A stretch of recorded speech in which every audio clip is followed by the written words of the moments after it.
Although it is possible, we do not recommend using a pad saw for socket detailing. The use of an electrical reciprocating tool with a jigsaw blade fitted or drywall cutter is both easier and faster to carry out. Once we have marked out for the socket cutout, drill a hole wide enough for the jigsaw blade to penetrate through the hole in all 4 corners.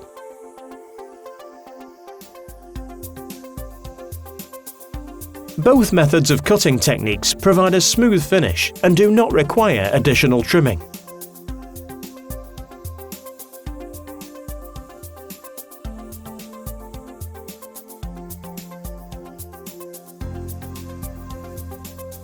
Now we can fix the metal back box in place.